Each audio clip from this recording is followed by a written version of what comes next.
আচ্ছা এটা দরকার নেই, যেটা ইম্পর্টেন্ট সেটা চলে যায়, যদি এটা টাইম বল ডিস্টার্ব করতেছে আজকে। আচ্ছা তো যাই হোক, আজকে আমাদের এখন মেন টপিকে আমরা চলে আসি। ওই টপিকটা দরকার নেই, এটা এখন কনজিউমিং কথাবার্তা, অনেক আমাদেরকে কনফিউজ করে ফেলবে, আমরা কনফিউজের দিকে না যাই। আমাদের আজ গতকাল আমরা শেষ করেছিলাম মোটামুটি, বড় হচ্ছে না কেন, ওকে ঠিক আছে। সো এইটা বারবার ডিস্টার্ব করতেছে। আচ্ছা তাহলে আমরা যেটা বলেছিলাম সেটা হচ্ছে আমাদের আমরা আগের ক্লাসে মোটামুটি কি বলে মেটাবলিক অ্যাসিডোসিসটা শেষ করেছিলাম, ঠিক আছে। তো এগুলো নিয়ে আমি বলেছিলাম দরকার নেই আমাদের এগুলো অযথা এগুলো নিয়ে আলোচনা করার প্রয়োজন নেই, এবং কিছু ইন্টারেস্ট ফর্মুলা আছে এগুলো থাক, আমরা টপিকে চলে যাই। তো আসেন, আজকে আমাদের টপিক হচ্ছে দুইটা, মেটাবলিক অ্যালকালোসিস এবং রেসপিরেটরি পার্টটুকু, ঠিক আছে। তাহলে খেয়াল করে দেখেন মেটাবলিক অ্যালকালোসিস, ওকে। তো মেটাবলিক অ্যালকালোসিসের ক্ষেত্রে কি হবে, তো আমরা আগে বলেছিলাম যে অ্যালকালোসিস মানে হচ্ছে কোনো কারণে আমাদের ব্লাডের মধ্যে যদি হাইড্রোজেন আয়নের পরিমাণ কমে যায়, যদি কোনো কারণে ব্লাডের মধ্যে হাইড্রোজেন আয়নের পরিমাণ কমে যায়, অথবা ব্লাডের মধ্যে যদি বাইকার্বনেট আয়নের পরিমাণ বেড়ে যায়, অথবা যদি দুইটার কম্বিনেশন হয়, তাহলে কি হবে আলটিমেটলি আমার ব্লাডের মধ্যে কিন্তু পিএইচ এর মান বেড়ে যাবে। আর ব্লাড পিএইচ এর মান যখন বেড়ে যায়, হ্যাঁ, তখন সেই কন্ডিশনটাকে আমরা বলি অ্যালকালোসিস। এবং যেহেতু কন্ডিশনটা মূলত ডেভেলপ করছে কিসের জন্য, কন্ডিশনটা মূলত ডেভেলপ করছে আমার কিডনির জন্য, হ্যাঁ, এই জন্য আমরা বলেছি যে it is the example of metabolic alkalosis. তাহলে আবার বলতেছি অ্যালকালোসিস মানে হচ্ছে কোনো কারণে ব্লাডের মধ্যে হাইড্রোজেন আয়নের পরিমাণ যদি কমে যায়, অথবা বাইকার্বনেট আয়নের পরিমাণ যদি বেড়ে যায়, অথবা দুইটার কম্বিনেশন যদি হয়, তাহলে আমাদের ব্লাডের মধ্যে পিএইচ বেড়ে যাবে। আর যেহেতু এই কন্ডিশন দুইটাই ডেভেলপ করে আমার কিডনির কারণে বা কিডনি রিলেটেড কন্ডিশনের জন্য, এই জন্য আমরা বলতে পারি যে it is the example of metabolic alkalosis বা it is the cause of metabolic alkalosis. তাহলে আলটিমেটলি কি হচ্ছে, যদি আপনার ব্লাডে হাইড্রোজেনের পরিমাণ কমে যায়, হ্যাঁ, অথবা কম্বিনেশন ক্রিয়েট হয়, অথবা বাইকার্বনেটের পরিমাণ বেড়ে যায়, আলটিমেট যে রেজাল্ট, সেই রেজাল্টটা হচ্ছে যে টোটাল বাইকার্বনেটের পরিমাণ ব্লাডে বেড়ে যাবে। আমরা জানি টোটাল বাইকার্বনেটের পরিমাণ ব্লাডে আমরা যদি রেঞ্জ হিসাব করি 22 থেকে 28 milli equivalent per litre, is the normal value of the bicarbonate ion. তাহলে কোনো কারণে যদি বাইকার্বনেট আয়নের পরিমাণ বেড়ে যায়, অর্থাৎ এর মান যদি more than 28 milli equivalent per litre হয়ে যায়, তখন আলটিমেটলি আমরা বলবো যে it is the metabolic alkalosis. তার আমার মেন ইন্টেনশন কোথায় থাকবে, আমার মেন ইন্টেনশন খুঁজবো যে তার বাইকার্বনেট বাড়ছে কিনা, ঠিক আছে। তাহলে বাইকার্বনেট বাড়তে পারে সরাসরি বাইকার্বনেট গেইনিং এর মাধ্যমে, অথবা বাইকার্বনেট বাড়তে পারে এইচ প্লাস লসের মাধ্যমে, অথবা দুইটার কম্বিনেশনের মাধ্যমে। বাট আলটিমেট রেজাল্ট কিন্তু অলওয়েজ কি হবে, যে আমার বাইকার্বনেটের পরিমাণ অলওয়েজ বেড়ে যাবে। এবং বাইকার্বনেটের পরিমাণ বেড়ে কতটুকু হবে, মোর দেন 28 মিলি ইকুইভ্যালেন্ট পার লিটার হবে। ওকে, এটা হচ্ছে আমাদের মেন ইন্টেনশন থাকবে। এবং আমরা বলেছিলাম যখনই কোনো কারণে বাইকার্বনেটের পরিমাণ ব্লাডে বেড়ে যাবে, হ্যাঁ, কিডনির কারণে, তখন কিন্তু সঙ্গে সঙ্গে সেটাকে কে কম্পেনসেট করার ট্রাই করবে, অবশ্যই আমাদের রেসপিরেটরি সিস্টেম।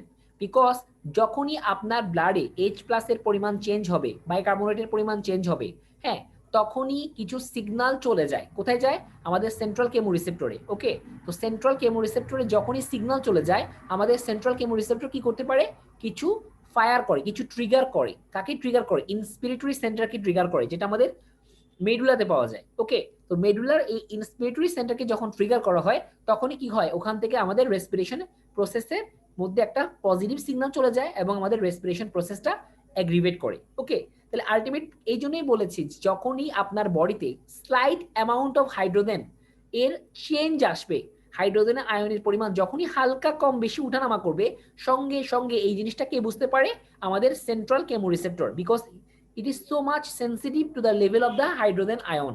ওকে, তাহলে হাইড্রোজেনের আয়নের পরিবর্তন হলেই আমার সেন্ট্রাল কেমোরিসেপ্টর সঙ্গে সঙ্গে ফায়ার করে, এবং তার ফায়ারিং এর জন্য আমাদের ইন্সপিরেটরি সেন্টার সঙ্গে সঙ্গে আমাদের ডায়াফ্রামকে কন্ট্রাক্ট করে, অর্থাৎ আমাদের ইন্সপিরেশন বা রেসপিরেশন প্রসেসটাকে স্টার্ট করে। এই জন্য যখনই কোনো কারণে মেটাবলিক অ্যালকালোসিস ডেভেলপ করে, সঙ্গে সঙ্গে আমাদের রেসপিরেটরি প্রসেস বা রেসপিরেটরি সিস্টেম সেটাকে কম্পেনসেট করার ট্রাই করে। কিভাবে কম্পেনসেট করার ট্রাই করে, বাই ট্রিগারিং দ্য ইন্সপিরেটরি সেন্টার, অর্থাৎ আমাদের ইন্সপিরেটরি সেন্টারকে অ্যাক্টিভেট করে দেয়। ফলে প্রচুর পরিমাণ কি হয়, প্রচুর পরিমাণ আমাদের ইন্সপিরেশন শুরু হয়ে যায়। ঠিক আছে, এটা হচ্ছে আমাদের ইন্সপিরেটরি সেন্টারের কাজ, এটা হচ্ছে নর্মাল বিষয়। কিন্তু খেয়াল করে দেখেন, যখনই আপনার হাইড্রোজেন আয়নের পরিমাণ কমে গেছে, তাহলে আগে ছিল হাইড্রোজেনের পরিমাণ বেড়ে গেছে, তাহলে সেক্ষেত্রে কি হয়, আমাদের ইন্সপিরেটরি সেন্টার বা সেন্ট্রাল কেমোরিসেপ্টর সেটা সেন্সিটিভ মানে বুঝতে পারে এবং ইন্সপিরেটরি সেন্টারকে সেটাকে ফায়ার করে। বাট যখনই সে দেখবে উল্টা কাহিনী, মানে হাইড্রোজেনের পরিমাণ যখন কমে যাবে, ডিক্রিজ করবে, অর্থাৎ বাইকার্বনেটের পরিমাণ যখন বেড়ে যাবে, এখন মনে রাখতে হবে সেন্ট্রাল কেমোরিসেপ্টর কখনো বাইকার্বনেটের আয়নের কনসেন্ট্রেশন বা লেভেল বুঝতে পারে না। সেন্ট্রাল কেমোরিসেপ্টর কখনো বাইকার্বনেটকে নিয়ে কাজ করে না। সেন্ট্রাল কেমোরিসেপ্টর সবসময় কাজ করে কাকে নিয়ে? H প্লাসকে নিয়ে অথবা কার্বন ডাইঅক্সাইডকে নিয়ে। তাহলে আমরা সবসময় সেন্ট্রাল কেমোরিসেপ্টরকে নিয়ে চিন্তা করলে চিন্তা করতে হবে কাকে কথা? H প্লাসের কথা। তাহলে H প্লাসের পরিমাণ যখনই কমে যাবে, ডিক্রিজ হবে, তখনও সেটা সেন্ট্রাল কেমোরিসেপ্টর বুঝতে পারবে। আর সেন্ট্রাল কেমোরিসেপ্টর যখন বুঝবে যে আমার H প্লাসের পরিমাণ কমে গেছে, তখন সে কিন্তু আর ফায়ার করবে না। আর সে যদি ফায়ার না করে, তাহলে ইন্সপিরেটরি সেন্টার কিন্তু আগের মতো আর এক্সাইটেড হবে না, ফলে আমাদের ইন্সপিরেশনটা ডিক্রিজ হবে, মানে রেসপিরেশন প্রসেসটা আমাদের ডিক্রিজ করবে, কমে যাবে। হ্যাঁ, তাহলে ডিক্রিজ যদি কমে যায় তাহলে আমরা এটাকে কি বলি? হাইপার নাকি hypo? So this is the hypo ventilation. তাহলে যখনই আমার বাইকার্বনেট আয়নের পরিমাণ বেড়ে যাচ্ছে, অর্থাৎ H প্লাসের পরিমাণ কমে যাচ্ছে, তখনই সঙ্গে সঙ্গে ফায়ারটা হয় কোথায়? আমাদের সেন্ট্রাল কেমো রিসেপ্টরে, এবং সেখান থেকে আমাদের একটা নেগেটিভ সিগন্যাল যায় কোথায়? ইন্সপিরেটরি সেন্টারে, এবং ইন্সপিরেটরি সেন্টার কি হয়?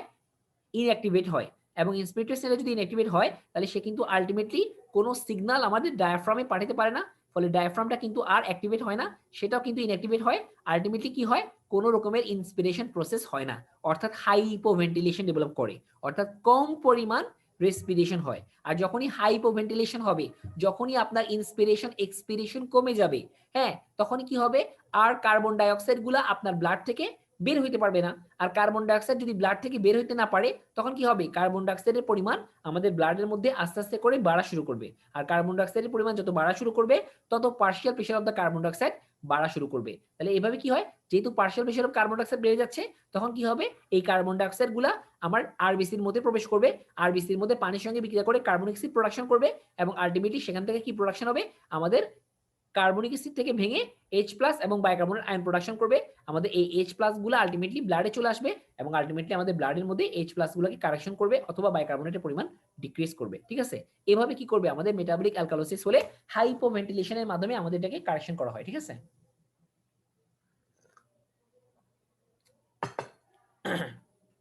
So this is the process. Okay, যে প্রসেসটার মাধ্যমে আমরা আলটিমেটলি কি করতেছি? আমরা আলটিমেটলি এই বিষয়টাকে কন্ট্রোল করতেছি। আচ্ছা, এখন আসেন যে কোন কজ, এই যে আমরা দুটো কজ পড়লাম, লস অফ H প্লাস অথবা গেইন অফ দ্য বাইকার্ব অথবা কম্বিনেশন অফ দ্য বোথ, এই যে কজগুলা আমার মেটাবলিক অ্যালকালোসিস ডেভেলপ করতেছে, এই কজগুলার বা এই মেইন ফিগারগুলার কজ কি হতে পারে? খেয়াল করে দেখি। প্রথমে আসেন লস অফ H প্লাস। কোন কোন কন্ডিশনে আমাদের বডিতে H প্লাস লস হয়? তো এর মধ্যে সবচেয়ে কমন একটা এক্সাম্পল হচ্ছে GI tract related condition. GI tract related কন্ডিশনের মধ্যে সবচেয়ে কমন যেটা, সেটা হচ্ছে ভমিটিং। আমরা জানি যে কোন একটা পেশেন্ট যদি ভমিটিং করে, এক্সেসিভ পরিমাণ ভমিটিং করে, তখন তার গ্যাস্ট্রিক কন্টেন্টস গুলো বের হয়ে যায়। আর গ্যাস্ট্রিক কন্টেন্টস এর মধ্যে কি থাকে? প্রচুর পরিমাণ হাইড্রোক্লোরিক অ্যাসিড থাকে, এবং আমরা জানি হাইড্রোক্লোরিক অ্যাসিড একটা পোর্শন হচ্ছে H প্লাস। তাহলে হাইড্রোক্লোরিক অ্যাসিড যদি বডি থেকে লস হয়, তাহলে আলটিমেটলি কি হচ্ছে? H প্লাস বডি থেকে লস হচ্ছে। আর বডিতে যদি H প্লাস লস হয়, তখন কি হচ্ছে? আলটিমেটলি কিন্তু আমার বডিতে মধ্যে H প্লাস এর পরিমাণ কমে যাচ্ছে। এটা একটা প্রসেস যে আমার যখন কোন একটা পেশেন্ট এক্সেসিভ পরিমাণ ভমিটিং করে, তখন তার বডি থেকে প্রচুর পরিমাণ HCl লস হয়। আর প্রচুর পরিমাণ HCl লস হলে তার অর্থ হচ্ছে H প্লাস লস হয়। It is a one kind of mechanism. But GI ট্র্যাক্টের শুধুমাত্র এই মেকানিজমেই কাজ করে না, আরো কিছু মেকানিজম আছে। যেমন কি, যে আমরা জানি যে যখন কোনো গ্যাস্ট্রিক কন্টেন্টস আমার স্টোমাক থেকে, যখন আমার কোনো গ্যাস্ট্রিক কন্টেন্টস স্টোমাক থেকে আমার ডিওডেনাম অথবা আলটিমেটলি জিআই ট্র্যাক্টে চলে যায়, small intestine or large intestine চলে যায়, তখন কি হয়? আমরা জানি যে আমাদের এই যে প্যানক্রিয়াস, এই প্যানক্রিয়াসটা দুইটা ধরনের ফ্লুইড সিক্রেশন করতে পারে। একটা ফ্লুইড কন্টেন্ট করে এনজাইম, আর একটা ফ্লুইড কন্টেন্ট করে বাইকার্ব। এই যে বাইকার্বগুলো সিক্রেট করে, তার কজটা কি? তার কজ হচ্ছে যখনই গ্যাস্ট্রিক কন্টেন্টস গুলা আমার এই গ্যাস্ট্রিক থেকে বা স্টোমাক থেকে আলটিমেটলি আমার স্মল ইন্টেস্টাইনে আসবে, তখন কিন্তু এই ফুডগুলোর মধ্যে প্রচুর পরিমাণ H প্লাস থাকে, এবং এই H প্লাস থাকার কারণে আমার এই যে স্মল ইন্টেস্টাইনের মধ্যে যে এনজাইমগুলো আছে, তারা কিন্তু কাজ করতে পারে না, বিকজ স্মল ইন্টেস্টাইনের যে এনজাইমগুলা তারা হচ্ছে আমার অ্যালকালাইন এনজাইম, মানে তারা অ্যালকালাইন পরিবেশে কাজ করতে পারে কিন্তু অ্যাসিডিক পরিবেশে কাজ করতে পারে না, স্পেশালি তারা অ্যালকালাইন অথবা নিউট্রাল। তাহলে আলটিমেটলি যখনই এই গ্যাস্ট্রিক কন্টেন্টস গুলো আসতেছে প্রচুর পরিমাণ H+ সাথে নিয়ে, তখন আমার এই পরিবেশটা হয়ে যায় অ্যাসিডিক। এই অ্যাসিডিক পরিবেশে আর আমার এনজাইমগুলো কাজ করতে পারে না। এই বিষয়টাকে কাউন্টার অ্যাটাক করার জন্যই আমার প্যানক্রিয়াস কি করে, শুধুমাত্র এনজাইমই ছাড়ে না, তার সঙ্গে প্রচুর পরিমাণ বাইকার্বনেট আয়ন ছাড়ে। যেই বাইকার্বনেটগুলো কি করে, এই এখানকার H+ আয়নগুলোর সঙ্গে বিক্রিয়া করে ওই H+ গুলাকে নিউট্রাল করে। বাট যখনই আপনার ভমিটিং হবে, এক্সেসিভ পরিমাণ আমার কি হবে, H+ বডি থেকে বের হয়ে যাবে, এবং পরবর্তীতে যখন ফুড কন্টেন্টস আপনার কি হচ্ছে যে বডিতে মানে আপনার স্মল ইন্টেস্টাইনে আসতেছে, তখন কিন্তু আলটিমেটলি আমার এখানে কোনো H নাই, ঠিক না? আমার কিন্তু এখানে কোনো H নাই। তাহলে এখানে যদি H না থাকে, কারণ আপনি যখন ভমিটিং করছেন তখন তো প্রচুর পরিমাণে H+ লস করে ফেলছেন, HCl হিসেবে H+ লস করে ফেলছেন। তাহলে কোনো কারণে পরবর্তী যখন ফুড পার্টিকেলস গুলো আসবেও, তখন তারা আগের মতো আর অ্যাসিডিক হবে না, বিকজ H+ কন্টেন্ট কিন্তু কমে গেছে। তখন কিন্তু এই যে বাইকার্বনেট তারা কিন্তু আগের মতোই সিক্রেশন হচ্ছে, তারা কিন্তু তাদেরকে নিউট্রাল করার জন্য কোনো H+ পাবে না। ফলে আলটিমেটলি বাইকার্বনেটের পরিমাণ অনেক বেড়ে যাবে, এবং এখানে এক্সেসিভ বাইকার্বনেটের কনসেন্ট্রেশনের জন্য কিছু বাইকার্বনেট কি করবে, আলটিমেটলি ডিফিউশনের মাধ্যমে বা বিভিন্ন প্রসেসের মাধ্যমে কই চলে যাবে, আমার ব্লাডে চলে যাবে, নট ডিফিউশন, আর প্রসেসের মাধ্যমে আমার ব্লাডে চলে যাবে। তাহলে আলটিমেটলি কি হচ্ছে, একদিক দিয়ে আমার H+ এর পরিমাণ কমতেছে, অন্য দিক দিয়ে আমার বাইকার্বনেটের পরিমাণ ব্লাডে বাড়তেছে। তাহলে মনে রাখবেন যে ভমিটিং শুধুমাত্র H+ লসের জন্য হয় তা না, মানে মেটাবলিক অ্যাসিডোসিস শুধুমাত্র ভমিটিং এর মধ্যে H+ এর লসের জন্যই হয় না, বাইকার্বনেট গেইনের জন্য হয়। তাহলে এখানে দুইটা বিষয় কিন্তু আলটিমেটলি কি করতেছে, কম্বিনেশন করতেছে। এই জন্য আমরা কিন্তু বলেছিলাম যে H+ লস নিয়ে চিন্তা করবো না, আমরা দুইটা জিনিস চিন্তা করবো, H+ লস অথবা বাইকার্বনেট গেইন, আলটিমেটলি সেটা হচ্ছে কম্বিনেশন প্রসেস। ওকে,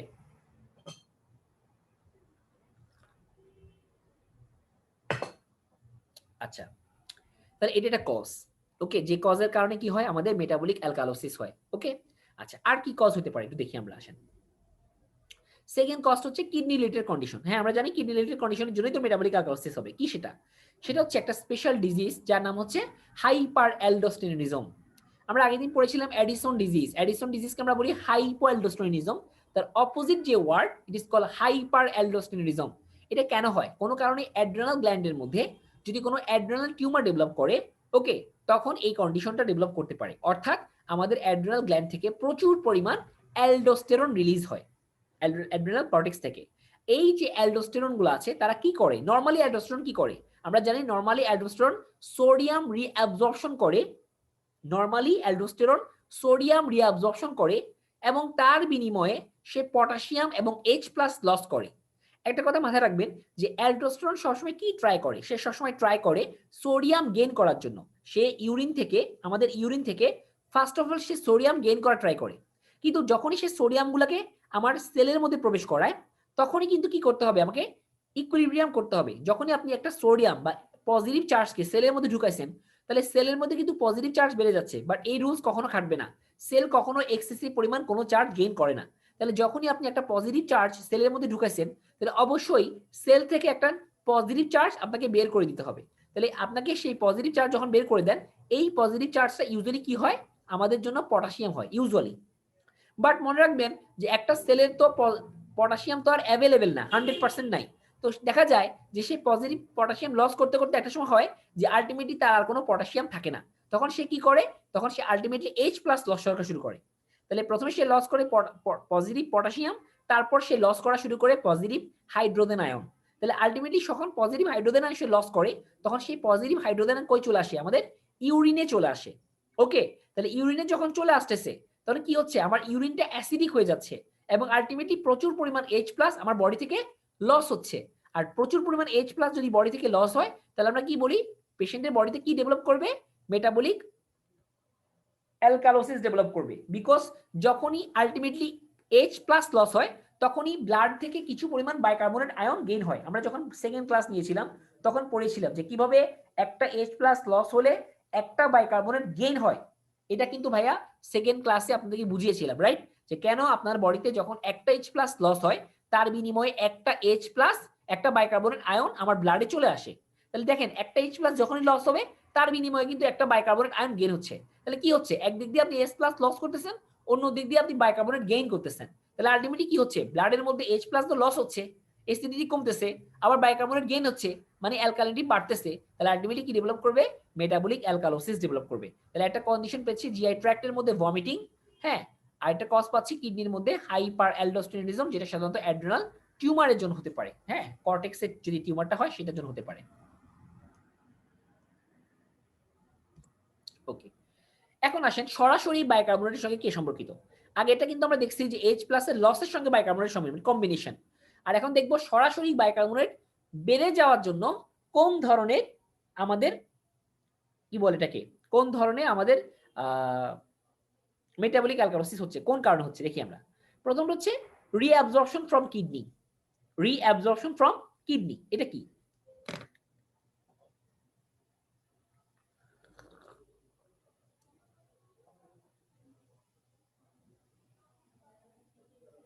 ওই করেন জায়গায়।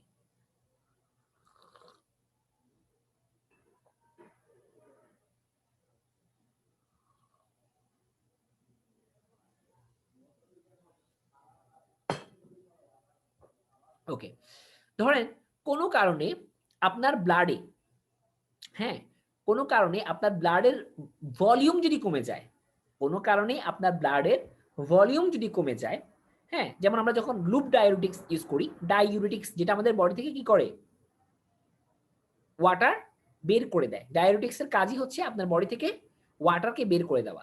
তো যখনই আপনি লুপ ডায়োরিটিক্স অথবা থায়াজাইড ডায়োরিটিক্স ইউজ করবেন, স্পেশালি ইউরিয়া ডায়োরিটিক্স, তখন প্রচুর পরিমাণ ওয়াটার আপনার কিডনি দিয়ে বডি থেকে বের হয়ে যায়। ওকে, তো যখনই আপনার বডিতে, হ্যাঁ, প্রচুর পরিমাণ ওয়াটার কিডনি দিয়ে লস হয়ে যায়, তখনই কি হয় যে আপনার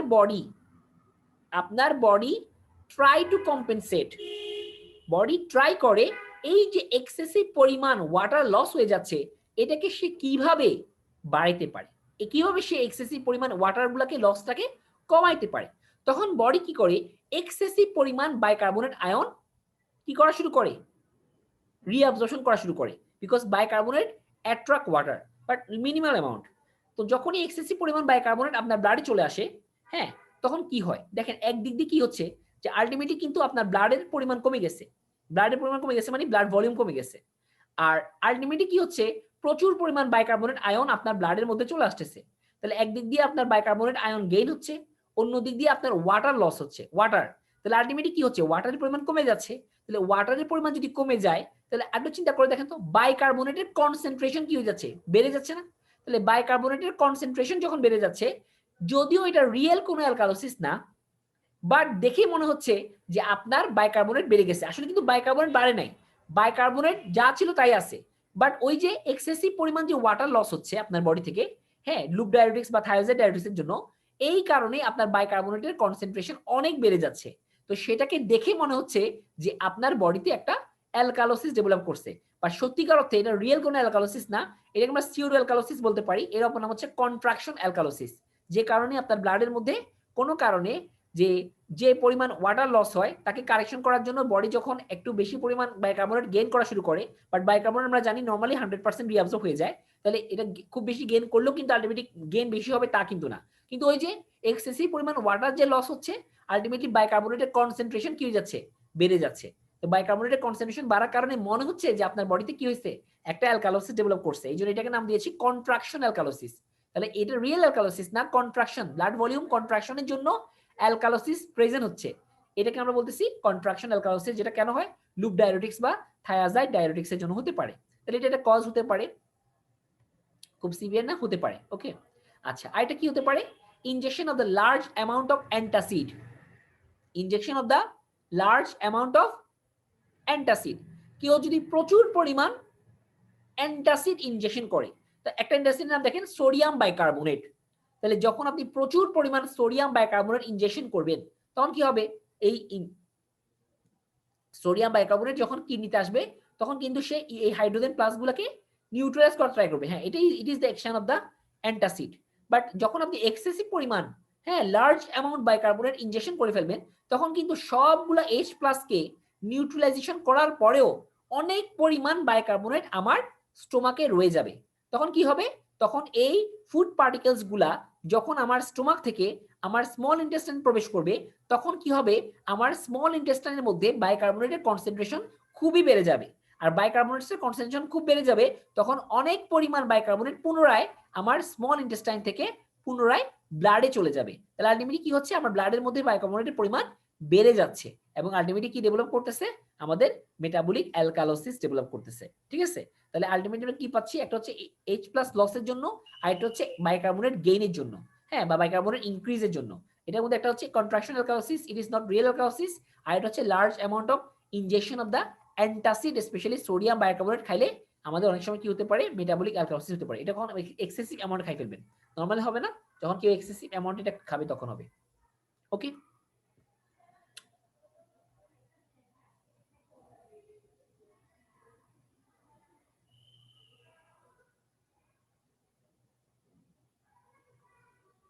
আচ্ছা, আর কি হতে পারে গেইন অফ বাইকার্বনেটের মধ্যে, এটা কি হতে পারে, আর কি কন্ডিশনে হতে পারে দেখি আমি একটু, আর কোনো কন্ডিশন পাই কিনা।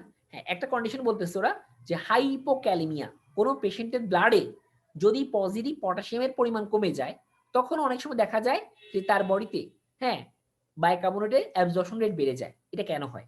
আচ্ছা, এটার আনসার হচ্ছে যে যখন কোনো কারণে, সেটা ভমিটিং এর জন্য হোক, ডায়রিয়ার জন্য হোক, ডায়োরেটিক্স ইউজের জন্য হোক, যে কোনো না কারণে হোক কেন, যখনই তার বডিতে প্রচুর পরিমাণ ওয়াটার লস হয়, অর্থাৎ হাইপোক্যালিমিয়া ডেভেলপ করে।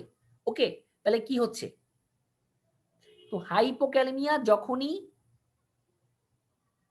কমে যাচ্ছে, মানে পটাশিয়ামের পরিমাণ যখনই ব্লাডের মধ্যে কমে যাচ্ছে, অর্থাৎ ব্লাড ভলিউম যখনই কমে যাচ্ছে, স্পেশালি হাইপোক্যালিমিয়া হলে কি হবে, আপনার ব্লাড ভলিউম কমে যাবে, কারণ হাইপোক্যালিমিয়া তো এমনি এমনি হয়নি, কোনো না কোনো কারণে হয়েছে না, এক্সেসিভ এই যে জিএটি ট্র্যাকের ডায়রিয়ার জন্য হতে পারে, সেটা কিডনি লসের জন্য হতে পারে। যখনই কেন আপনার, যখনই আপনার ব্লাড বডি থেকে প্রচুর পরিমাণ পজিটিভ পটাশিয়াম আয়ন বের হয়ে যাবে, তখন কিন্তু সে কখনো একা বের হবে না, সে প্রচুর পরিমাণ ওয়াটারকে নিয়ে কিন্তু বের হবে। তাহলে আলটিমেটলি কি হচ্ছে, সে কিন্তু একমাত্র হাইপোক্যালিমিয়া হচ্ছে না, একই সঙ্গে বডিতে কিন্তু হাইপো ভলিমিয়া ডেভেলপ করতেছে, মানে ব্লাড ভলিউম কমে যাবে। তাহলে যখনই আলটিমেটলি হাইপোভলিমিয়া ডেভেলপ করবে, তখন কি হবে, তখন কিন্তু আপনার এই যে কিডনি, হ্যাঁ, কিডনির মধ্যে যে অ্যাফারেন্ট আর্টারি আছে, এই অ্যাফারেন্ট আর্টারির মধ্যে কিন্তু ব্লাড সার্কুলেশন কমে যাবে। আর আমরা জানি অ্যাফারেন্ট আর্টারিতে যখনই ব্লাড সার্কুলেশন কমে যায়, তখন একটা স্পেশাল সিস্টেম অ্যাক্টিভেট হয়ে যায়, তাকে আমরা কি বলি, রেনিন অ্যানজিওটেনসিন অ্যালডোস্টেরন সিস্টেম। ওকে, এবং এই যে রেনিন অ্যানজিওটেনসিন অ্যালডোস্টেরন সিস্টেম হচ্ছে, এখান থেকে কি হচ্ছে, প্রচুর পরিমাণ অ্যালডোস্টেরন প্রোডাকশন হচ্ছে। ওকে, এবং প্রচুর পরিমাণ অ্যালডোস্টেরন প্রোডাকশন হলে কি হয়, আমরা আগে দেখেছিলাম যে যখনই আপনার বডিতে প্রচুর পরিমাণ অ্যালডোস্টেরন রিলিজ হয়, তখন কি হয়, প্রচুর পরিমাণ সোডিয়াম গেইন হয়, পটাশিয়াম পুনরায় লস হয়, এবং আলটিমেটলি কি হচ্ছে, যে একটি সময় কি এমনি এমনি তো তার পটাশিয়াম নাই, ঠিক না, এমনি তো তার পটাশিয়াম নাই, পটাশিয়াম না থাকার কারণে কি হচ্ছে, আলটিমেটলি কিন্তু তার ব্লাড ভলিউম কমে যাচ্ছে, ব্লাড ভলিউম কমার কারণে কি হচ্ছে, অ্যাফারেন্ট আর্টারিতে ব্লাড সার্কুলেশন কমে যাচ্ছে, অ্যাফারেন্ট আর্টারিতে ব্লাড সার্কুলেশন কমার কারণে কি হচ্ছে, রেনিন অ্যানজিওটেনসিন অ্যালডোস্টেরন সিস্টেমটা অ্যাক্টিভেট হচ্ছে, আলটিমেটলি কি রিলিজ হচ্ছে, অ্যানজিওটেনসিন অ্যাক্টিভেট হচ্ছে, অ্যানজিওটেনসিন কি করতেছে, অ্যালডোস্টেরন রিলিজ করতেছে। এখন অ্যালডোস্টেরনের কাজ কি, সোডিয়াম রিঅ্যাবজর্পশন করা, তার বিনিময়ে পটাশিয়াম লস করা। বাট ব্লাডের মধ্যে কি পটাশিয়াম আছে, বডিতে কি পটাশিয়াম আছে, নাই, বডিতে পটাশিয়াম নাই, এটার জন্য তো শুরু হয়েছিল। তাহলে বডিতে যদি পটাশিয়াম না হয়, তখন সেই পটাশিয়ামের বিনিময়ে কাকে লস করা শুরু করবে, প্রচুর পরিমাণ H+ লস করা শুরু করবে। ওকে, তাহলে একদিকে কি হচ্ছে, প্রচুর পরিমাণ H+ লস হচ্ছে, এবং আমরা জানি যখন একটা H+ লস হয়, তখন কি কি গেইন হয়, একটা করে বাইকার্বনেট আয়ন গেইন হয়, সেকেন্ড ক্লাসে বুঝিয়েছি। সো আলটিমেটলি কি হচ্ছে, বডিতে গেইন অফ বাইকার্বনেট হচ্ছে। যদি এটা গেইন অফ বাইকার্বনেট এক্সাম্পল না, এটা হচ্ছে মানে কম্বিনেশন একটা এক্সাম্পল। আচ্ছা, দেখো আপনারা আলাদা করে এক্সাম্পল মনে রাখা দরকার নেই, জাস্ট মনে রাখেন যে আলটিমেটলি কি হচ্ছে, বাইকার্বনেট গেইন হচ্ছে। তাহলে hypokalaemia is the cause of, আপনাকে যদি কোশ্চেন করে হাইপোক্যালিমিয়া এটা কি কজ নাকি এটা ইফেক্ট, বলেন একজন, ঠিক আপনারা বলেন তো, কেউ একজন বলেন দেখি, কেউ তো ক্লাস অনেক কম করতেছেন, যারা করতেছেন একজন বলেন, এই যে হাইপোক্যালিমিয়া, হাইপোক্যালিমিয়া এটা কি মেটাবলিক অ্যালকালোসিসের কজ নাকি effect?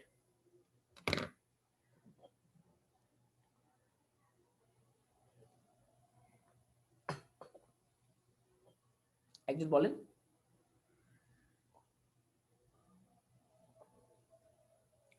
Hypokalemia, it is the cause or effect of the metabolic alkalosis?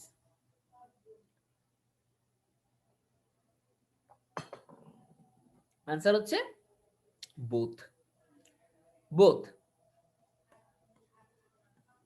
Answer হচ্ছে বোথ। বোথ কেন, দেখেন হাইপোক্যালিমিয়া হলে কি হচ্ছে, মেটাবলিক অ্যালকালোসিস হচ্ছে, ঠিক না, আপনার H+ লস হচ্ছে, এবং তার বিনিময়ে একটা করে বাইকার্বনেট আয়ন গেইন হচ্ছে, ঠিক না। আচ্ছা, আবার একটু খেয়াল করে দেখেন তো, একটু আগে পড়ে আসছিলাম, যখনই আপনার হাইপার অ্যালডোস্টেরনিজম ডেভেলপ করে কোন একটা কারণে, যখন আপনার মেটাবলিক অ্যালকালোসিস হয়, তো মেটাবলিক অ্যালকালোসিস হলে কি হয়, মেটাবলিক অ্যালকালোসিসের জন্য কি হচ্ছিল মনে আছে, যে আপনার এটা তো ভাইস ভার্সা, একটা কথা মাথায় রাখবেন, এটা কিন্তু ভাইস ভার্সা। আপনার আলফা ইন্টারক্যালেটেড যে সেলগুলো আছে, তারা যখন সোডিয়ামগুলো গেইন করা শুরু করে, তখন কিন্তু তারা যে কোনো একটা পজিটিভ চার্জ লস করা শুরু করে। তো এখানে খেয়াল করে দেখেন, এখানে কিন্তু সে সবসময় ট্রাই করবে কি করার জন্য, পজিটিভ পটাশিয়াম লস করার জন্য। তাহলে পজিটিভ পটাশিয়াম যদি না থাকে, তখন তার বিনিময়ে সে কি করে, H প্লাস লস করে। বিষয়টা উল্টা হতে পারে না, কোনো পেশেন্টের যদি H প্লাস লস হয়ে যায়, মেটাবলিক অ্যালকালোসিস হয়ে যায়, মানে তার বডিতে কিন্তু আর কোনো H প্লাস নাই, তো তখন তার বডিতে যদি অ্যালডোস্টেরন রিলিজ হয়, এবং অ্যালডোস্টেরন গুলা যদি সোডিয়াম রিঅ্যাবজর্পশন করা ট্রাই করে, তখন তো তারা তো তার বিনিময়ে একটা করে পজিটিভ চার্জ লস করা ট্রাই করবে। কিন্তু বডিতে তো H প্লাস নাই, বিকজ পেশেন্ট অলরেডি কি ডেভেলপ করে ফেলছে, মেটাবলিক অ্যালকালোসিস ডেভেলপ করে ফেলছে। তাহলে ওই সময় আলফা ইন্টারক্যালেটেড সেল কাকে রিলিজ করবে, তখন সে বাধ্য হয়ে পটাশিয়াম রিলিজ করা শুরু করবে। তাহলে খেয়াল করে দেখছেন, পটাশিয়াম না থাকলে সে H প্লাস রিলিজ করে, আবার H প্লাস না থাকলে সে পটাশিয়াম রিলিজ করে। তাহলে হাইপোক্যালিমিয়া মেটাবলিক অ্যালকালোসিসের কজ, আবার হাইপোক্যালিমিয়া মেটাবলিক অ্যালকালোসিসের একটা ইফেক্টও, মানে একটা রেজাল্টও। কথা কি বুঝতে পারছেন? আবার বলতেছি, এই জিনিসটা অবশ্যই বুঝতে হবে, এটা কিন্তু পরীক্ষা স্যাররা খুব জিজ্ঞেস করে যে হাইপোক্যালিমিয়া কি, এটা কি কজ নাকি ডিফেক্ট, এটা বোথ, এটা বোথ, হাইপোক্যালিমিয়া বোথ। কেন বোথ আবার বলতেছি, যখনই আপনার ব্লাডে পজিটিভ পটাশিয়ামের পরিমাণ কমে যাবে, তখনই কিন্তু মনে রাখতে হবে যে আলটিমেটলি কিন্তু ব্লাডের মধ্যে ভলিউম কমে গেছে। আর ব্লাডের মধ্যে ভলিউম যদি কমে যায়, তখন কিন্তু আলটিমেটলি আমাদের রাস সিস্টেম অ্যাক্টিভেট হয়ে যাবে, অর্থাৎ অ্যালডোস্টেরন মাস্ট বি রিলিজ হবে। আর অ্যালডোস্টেরনের কাজটা কি, অ্যালডোস্টেরনের কাজ হচ্ছে সোডিয়ামকে রিঅ্যাবজর্ব করা। কিন্তু মনে রাখতে হবে, সে সোডিয়ামকে যখন রিঅ্যাবজর্ব করে, তার বিনিময়ে একটা পজিটিভ আয়ন সে লস করতেই হবে। এখন খেয়াল করে দেখেন, যদি পেশেন্টটার আগে থেকেই পজিটিভ পটাশিয়াম লস থাকে, যদি তার হাইপোক্যালিমিয়া থাকে, হ্যাঁ, তাহলে কি হচ্ছে, তার ব্লাডে কিন্তু এখন আর পজিটিভ পটাশিয়াম নাই, কিন্তু aldosterone must be absorb the sodium. তাহলে সে যদি সোডিয়াম অ্যাবজর্ব করতে চায়, তার বিনিময়ে একটা H প্লাস যদি সে লস করতে চায়, এখন সে একটা প্লাস যদি সে লস করতে চায়, সে কোন প্লাস লস করবে, পজিটিভ পটাশিয়াম। বাট পটাশিয়াম তো বডিতেই নাই, তাই সে কোত্থেকে লস করবে, তখন সে বাধ্য হয়ে কাকে লস করা শুরু করে, H প্লাস কে লস করা শুরু করে। আর H প্লাস কে যদি সে লস করে, তখন আলটিমেটলি কি হচ্ছে, বাইকার্বনেট গেইন হচ্ছে, আলটিমেটলি তার মেটাবলিক অ্যালকালোসিস ডেভেলপ করতেছে। এটা হচ্ছে হাইপোক্যালিমিয়ার জন্য মেটাবলিক অ্যালকালোসিস ডেভেলপ করা। তাহলে now hypokalemia is the cause of the metabolic alkalosis. এখন আসেন, একটা পেশেন্টের মেটাবলিক অ্যালকালোসিস আছে, মানে তার অলরেডি ব্লাডের মধ্যে H প্লাস এর পরিমাণ কমে গেছে। ওকে, তো ব্লাডের মধ্যে যদি H প্লাস এর পরিমাণ কমে যায়, তাহলে আলটিমেটলি দেখা যায় যে পেশেন্টের মেটাবলিক অ্যালকালোসিস আছে, একটা সময় গিয়ে তার রাস সিস্টেম অ্যাক্টিভেট হবে। হ্যাঁ, তো আলটিমেটলি যখন তার রাস সিস্টেম অ্যাক্টিভেট হবে, তখন আবার অ্যালডোস্টেরন রিলিজ হবে। আর অ্যালডোস্টেরন কি করা ট্রাই করবে, সোডিয়াম রিঅ্যাবজর্ব করা ট্রাই করবে। এখন সে কি চায়, একটা পজিটিভ চার্জ লস করতে চায়, বাট তার বডিতে কি অলরেডি মেটাবলিক অ্যালকালোসিস ডেভেলপ করে ফেলছে, অর্থাৎ H প্লাস কিন্তু অলরেডি কমে গেছে। তাহলে H প্লাস যদি অলরেডি কমে যায়, সে এখন কিভাবে H প্লাস লস করবে, তাহলে এখন তাকে বাধ্য হয়ে কি লস করতে হবে, পজিটিভ চার্জ লস করতে হবে অ্যাজ আ পটাশিয়াম হিসেবে। তাহলে কি হচ্ছে, আলটিমেটলি পটাশিয়াম কমে যাচ্ছে, তো পটাশিয়াম কমে কি ডেভেলপ করে, হাইপোক্যালিমিয়া ডেভেলপ করে। তাহলে দেখেন মেটাবলিক অ্যালকালোসিসের কারণে এবার তার কি হয়েছে, হাইপোক্যালিমিয়া হয়েছে। তাহলে hypokalaemia is the cause as well as effect of the metabolic alkalosis. Okay, এটা মনে রাখবেন।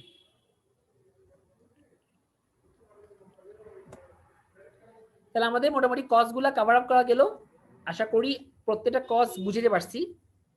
আবার বলতেছি, প্রথম থেকে ক্লাসগুলো করলে অনেক ভালো হতো, যারা করছেন তারা হয়তো বা ভালো বুঝবেন, জানি না যারা ক্লাস করছেন কিনা, ফ্রি কোর্স রেকর্ড রাখা সম্ভব হয় না, সো আলটিমেটলি পসিবল হচ্ছে না। তো যাই হোক, যারা দেখছেন নোটগুলো দেওয়া আছে, আমি অনেকগুলো টাইম নিয়ে নোটগুলো তৈরি করছি, যদি কোনো কিছু বুঝতে সমস্যা হয় ভাইকে যে জিজ্ঞেস করবেন টাইম পাইলে, ক্লাসের মধ্যে অথবা অন্যান্য সময় ফ্রি থেকে আনসার দেওয়ার ট্রাই করবো অবশ্যই। তো যাই হোক, এখন মেন কথা হচ্ছে আমাদের মেটাবলিক অ্যাসিডোসিসের কজ আমি আগের ক্লাসে ডিটেলসে বুঝাইছি, আজকে মেটাবলিক অ্যালকালোসিসের কজগুলো ডিটেলসে বুঝাইছি। কিছু জিনিস আপনাদের কনফিউশন থাকতে পারে, সেগুলো থাকুক, পরের দিন কথা বলার দরকার নেই। কিছু জিনিস নিয়ে আমরা পরবর্তীতে কথা বলবো, যখন আমরা ক্লিনিক্যাল লেভেলে কথা বলবো, তখন কিছু জিনিস বুঝতে পারবেন, এখন সেগুলো নিয়ে থিঙ্ক না করলেও হবে। ওকে, যাই হোক, এখন হচ্ছে আমাদের respiratory cause, respiratory condition. So now there two condition, respiratory acidosis LOS as well as respiratory alkalosis. এটা আমাদের জন্য সবচেয়ে ইজি। রেসপিরেটরি কজ আমাদের জন্য ইজি, এখানে তেমন আসলে বোঝা তেমন কিছু নেই, খুবই ইজি এটা বিষয়। তাহলে আসেন, তো বুঝতে পারতেছেন রেসপিরেটরি কজের কারণে অ্যাসিডোসিস হোক বা অ্যালকালোসিস হোক, মেন প্রবলেম হচ্ছে আমাদের ভেন্টিলেশনের যে মেকানিজম আছে সেটা ডিস্টার্ব হবে। আর ভেন্টিলেশনের মেকানিজম যদি ডিস্টার্ব হয় তাহলে কি হবে, হয় আমাদের রেসপিরেশন প্রসেসটা বেড়ে যাবে অথবা আমাদের রেসপিরেশন প্রসেসটা কমে যাবে। তো না আমরা এখন বুঝবো রেসপিরেটরি অ্যাসিডোসিস। তাহলে যে কোনো কারণে আমাদের যদি ভেন্টিলেশন প্রসেসটা বেড়ে যায়, অর্থাৎ যদি কোনো কারণে আমাদের ভেন্টিলেশন প্রসেসটা কমে যায়, আমাদের ইন্সপিরেটরি যে সেন্টারগুলো আছে অথবা সেন্ট্রাল কেমোরিসেপ্টর, যে কারণেই হোক না কেন, কোনো কারণেই যদি আমাদের ইন্সপিরেটরি সেন্টারটা প্রপারলি ফায়ার করতে না পারে, অর্থাৎ সে যদি আমাদের ডায়াফ্রামকে প্রপারলি কন্ট্রাকশন করাইতে না পারে নির্দিষ্ট টাইম লিমিটে, তখন আলটিমেটলি কি হচ্ছে, আমাদের রেসপিরেশন প্রসেসটা স্লো ডাউন হয়ে যাবে। আর রেসপিরেটরি প্রসেসটাকে স্লো ডাউন হলে আমরা কি বলি, হাইপো ভেন্টিলেশন ডেভেলপ করছে। আর যখনই কোনো একটা পেশেন্টের হাইপো ভেন্টিলেশন ডেভেলপ করে, তখন কিন্তু তার ইন্সপিরেশনও কমে অ্যাজ ওয়েল অ্যাজ এক্সপিরেশনও কমে। যেহেতু তার এক্সপিরেশন কমে গেছে, অর্থাৎ তার বডি থেকে বা তার ব্লাড থেকে কার্বন ডাইঅক্সাইড গুলো কিন্তু আর বের হতে পারছে না। তো কার্বন ডাইঅক্সাইড যদি তার ব্লাড থেকে বের হতে না পারে, তখন কি হবে, ব্লাডের মধ্যে কার্বন ডাইঅক্সাইড গুলা সব অ্যাকুমুলেট করা শুরু করবে। আর ব্লাডের মধ্যে কার্বন ডাইঅক্সাইড যখন অ্যাকুমুলেট করা শুরু করবে, তখন আলটিমেটলি কি হবে, partial pressure of the carbon dioxide অনেক বেড়ে যাবে। ঠিক আছে, okay. So partial pressure of the carbon dioxide যখন অনেক বেড়ে যাবে, ওকে, তখন কি হবে, এই কার্বন ডাইঅক্সাইড গুলা পানির সঙ্গে বিক্রিয়া করা শুরু করবে। ওকে, এবং পানির সঙ্গে যখন বিক্রিয়া করা শুরু করবে, তখন সে কার্বনিক অ্যাসিড প্রোডাকশন করবে এবং কার্বনিক অ্যাসিড ভেঙে H+ এবং বাইকার্বনেট আয়ন তৈরি হবে। কিন্তু মনে রাখতে হবে, এই যে বাইকার্বনেট আয়নগুলো আছে, এটা কন্টিনিউয়াসলি আমাদের বডিতে বাফার হিসেবে ইউজ হয়। এই জন্য এই বাইকার্বনেট গুলা বাড়লেও এখান থেকে যে বাইকার্বনেট বাড়বে সেটা আমাদের বদার করবে না। ঠিক আছে, আচ্ছা, তো আলটিমেটলি কি হচ্ছে, আমার বাইকার্বনেটটা স্বাভাবিক বিক্রিয়া যখন হবে, আমাদের কার্বনিক অ্যাসিড যখন প্রোডাকশন হবে, তখন তো বাইকার্বনেট বাড়তেছে না, বাইকার্বনেট বাড়তেছে, H+ বাড়তেছে, বাট আমার বাইকার্বনেট গুলা বাফার সিস্টেমের অংশ হিসেবে রয়ে যাবে। ঠিক আছে, তো এক্ষেত্রে আমার প্রবলেম হবে না। প্রবলেম হবে কোথায়, H+ বাড়ার কারণে। ঠিক আছে, তো H+ যখন বেড়ে যাবে, তখন আলটিমেটলি কি হবে, আমার পিএইচটা কমা শুরু করবে। ওকে, আর যখন পিএইচ কমা শুরু করবে, তখন আমি বলবো যে পেশেন্টের অ্যাসিডোসিস ডেভেলপ করছে এবং কজটা ছিল তার হাইপোভেন্টিলেশন, মানে রেসপিরেটরি কজ। তাহলে এই জন্য আমরা এই অ্যাসিডোসিসটাকে বলবো রেসপিরেটরি অ্যাসিডোসিস।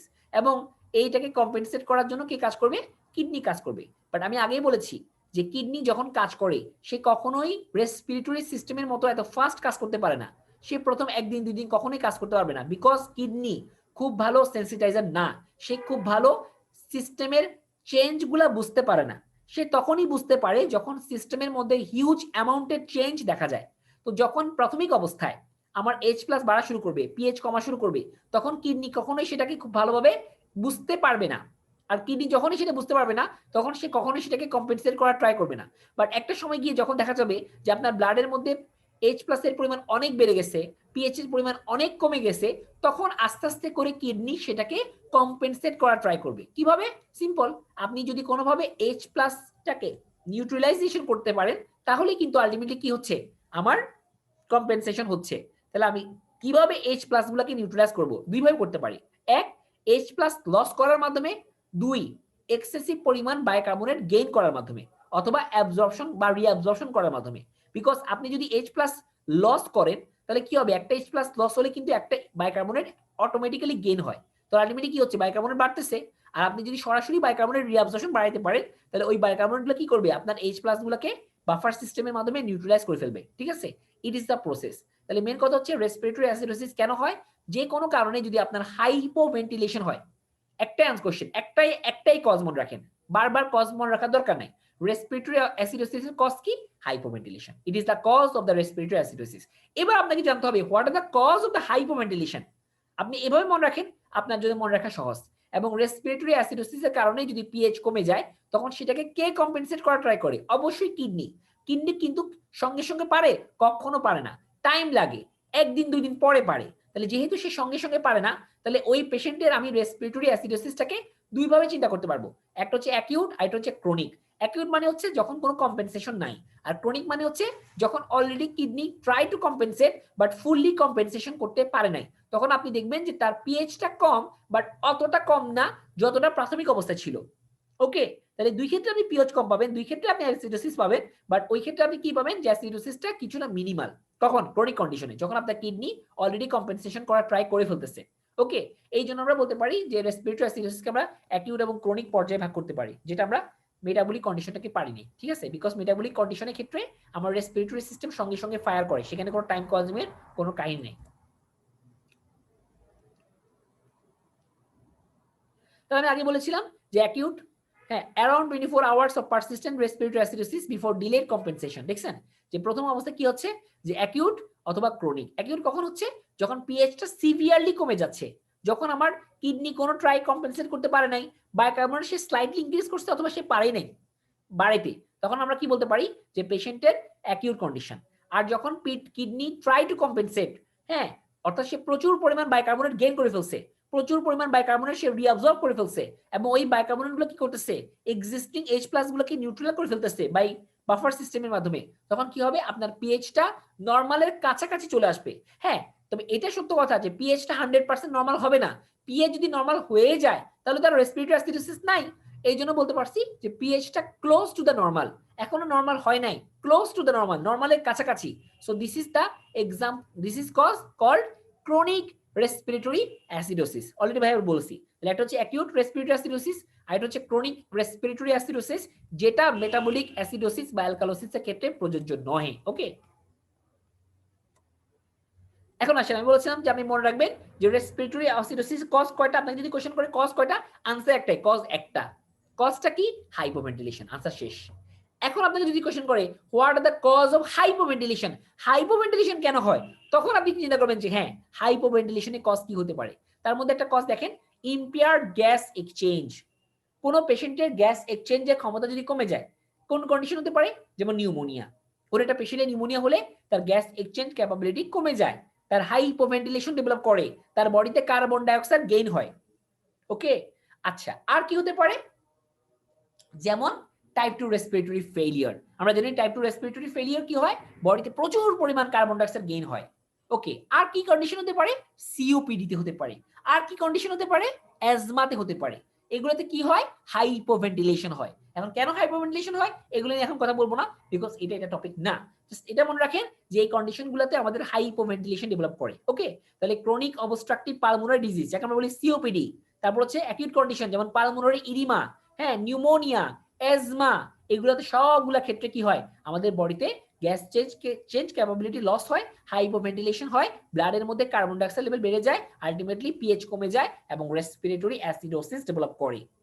সেকেন্ড কজটা কি, যে কোনো কারণে আপনার রেসপিরেটরি সেন্টারে যদি কোনো প্রবলেম হয়, আপনার রেসপিরেটরি সেন্টার তো আপনার ব্রেনের একটা পার্ট, তো কোনো কারণে আপনার ব্রেনে যদি ওই স্পেসিফিক রিজিয়নে যদি ব্লাড সার্কুলেশন ঠিকভাবে না হয়, হ্যাঁ, তাহলে কি হবে, ওই সিস্টেমগুলো কিন্তু প্রপারলি কাজ করতে পারবে না, তাহলে আলটিমেটলি ওই সিস্টেমের সেলগুলো ডাই অফ হয়ে যাবে। তো যখন সেলগুলো ডাই অফ হয়ে যাবে তখন কিন্তু সে প্রপারলি আর ফায়ার করতে পারবে না, ফলে আপনার হাইপোভেন্টিলেশন ডেভেলপ করবে। আমরা জানি যে কেন ব্লাড সার্কুলেশন কমে যেতে পারে, তার একটা কজ হচ্ছে স্ট্রোক, স্ট্রোকে হতে পারে। আর কিসের জন্য হতে পারে, আপনি যদি সেডেটিভ ইউজ করেন, যে ড্রাগগুলা আমাদের সেন্ট্রাল নার্ভাস সিস্টেমকে ডিপ্রেসড করে ফেলে, সেই ড্রাগগুলো যদি আপনি এক্সেসিভলি ইউজ করেন, ওভারডোজ ইউজ করেন, তাহলে কিন্তু আপনার এই রেসপিরেটরি সেন্টারগুলা কি হতে পারে, ডিপ্রেসড হতে পারে, ফলে সে কিন্তু আর প্রপারলি ফায়ার করবে না, ফলে আপনার রেসপিরেশন প্রসেস ডিক্রিজ করবে, হাইপোভেন্টিলেশন ডেভেলপ করবে। তাহলে medication, overdose as well as sedatives, opioid, এগুলা ক্ষেত্রে আমাদের হাইপোভেন্টিলেশন ডেভেলপ করতে পারে। ওকে, আচ্ছা, এটা দরকার আপনাদের, এগুলো বুঝে আরো মাথা নষ্ট করে ফেলবে। একে বোঝাবো আপনাদেরকে এখন এটা।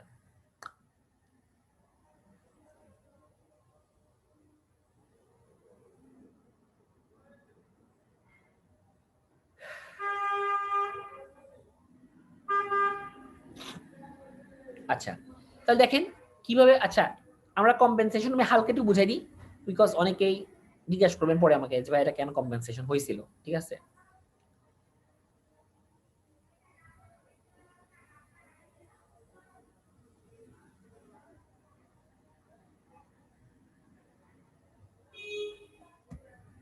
দেখেন আমরা বলেছিলাম না যে এই যে এখানে অ্যাকিউট এবং ক্রনিক রেসপিরেটরি অ্যাসিডোসিস আমরা বলেছিলাম যে কিডনি যখন কম্পেনসেশন শুরু করবে সেটা কিন্তু অ্যাকিউট ফেজে হবে না, সেটা কিন্তু ক্রনিক ফেজে হবে।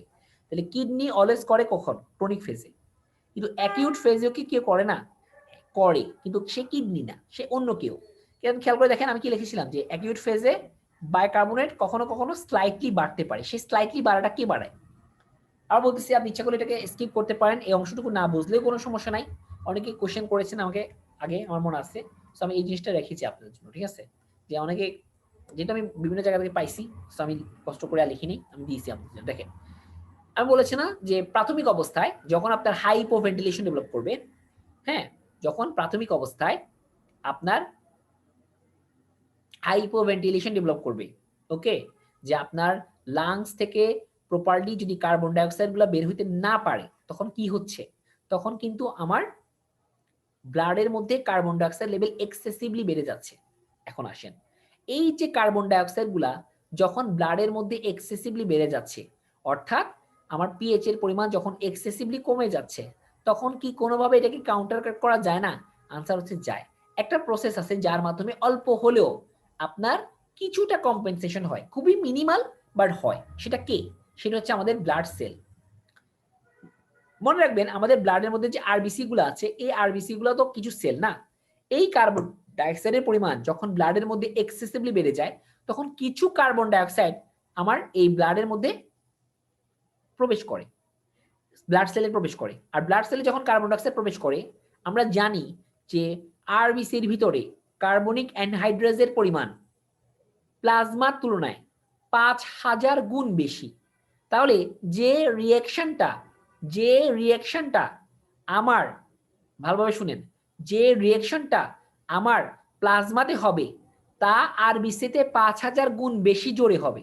তাহলে কি হবে? প্রচুর পরিমাণ কার্বন ডাইঅক্সাইড যারা আমার আরবিসির মধ্যে প্রবেশ করেছিল, তারা পানির সঙ্গে বিক্রিয়া করে কি তৈরি করবে?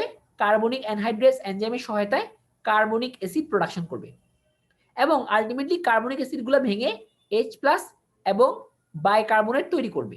এখন খেয়াল করে দেখেন, এই যে H+, এই যে H+, এই H+ কিন্তু সহজে আরবিসি থেকে বের হইতে পারে না।